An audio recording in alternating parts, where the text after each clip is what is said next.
Hello guys, എല്ലാവർക്കും പുതിയൊരു വീഡിയോയിലേക്ക് വീണ്ടും സ്വാഗതം. Antonio Lopez Habas to Kerala Blasters എന്നുള്ള ന്യൂസ് വീണ്ടും ഇപ്പോൾ പൊട്ടി മുളച്ചിരിക്കുകയാണ്.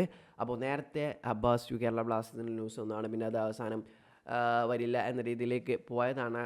ന്യൂസൊക്കെ പോയതായിരുന്നു. ഇപ്പോൾ വീണ്ടും ഇത് ആന്റോണിയോ ലോപ്പസ് ടു അബ്ബാസ് എന്നുള്ള ന്യൂസ് ഇന്നിപ്പോൾ പുറത്ത് വന്നിട്ടുണ്ട്.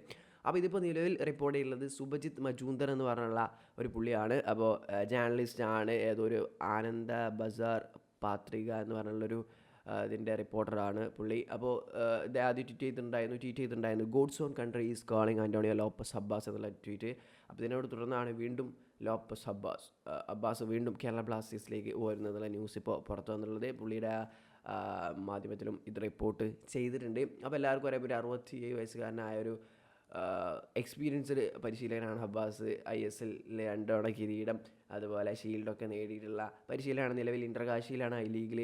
അപ്പോൾ ഇൻ്റർകാശി ISL പ്രൊമോട്ട് ചെയ്യണം എന്നാണ് അദ്ദേഹം പറഞ്ഞിട്ടുള്ളത്. അപ്പോൾ അങ്ങനെ ഒരു സ്ഥിതി തന്നെയാണ് ഇപ്പോൾ ഇൻ്റർകാശി നിൽക്കുന്നത് 2ാം സ്ഥാനത്ത്. 1ാം സ്ഥാനത്തുള്ള ചാസിൽ പ്രദേശും ഈ രണ്ട് ടീമും ഒരേ പോയിൻ്റാണ് നിൽക്കുന്നത്. അപ്പോൾ അവർ ടൈറ്റിൽ റേസിൽ എടുത്തെത്തി നിൽക്കുകയാണ്. കുറച്ച് മത്സരം കൂടിയാണ് അവിടെ ഉള്ളത്. അപ്പോൾ അങ്ങനെ ഒരു സ്ഥിതിക്ക് ഇപ്പോൾ ബ്ലാസ്റ്റേഴ്സിലേക്ക് വരുമെന്ന് തോന്നുന്നില്ല. ഇതും ഒരു ഫേക്ക് ന്യൂസ് ആയിട്ട് പോകാനുള്ള സാധ്യതകളാണ് ഇപ്പോൾ നിലവിൽ കാണുന്നത്. ബട്ട് ഇങ്ങനെ ഒരു ന്യൂസ് ഇപ്പോൾ പുറത്ത് വന്നിട്ടുണ്ട്. എന്തായാലും വരൂ ഇല്ലേ എന്നൊക്കെ നമുക്ക് കണ്ട് തന്നെ അറിയാം. എന്താണ് അബ്ബാസ് ബ്ലാസ്റ്റേഴ്സിലേക്ക് വരുന്നതിനെ കുറിച്ചുള്ള നിങ്ങളുടെ അഭിപ്രായം എന്തായാലും കമൻറ്റായി രേഖപ്പെടുത്തുക. അപ്പോൾ വീഡിയോ അവസാനിക്കുകയാണ്. അപ്പോൾ ഇതൊക്കെ ഉള്ളൂ. അടുത്ത വീഡിയോയിൽ വീണ്ടും കാണാം. അതുവരേക്കും ബൈ.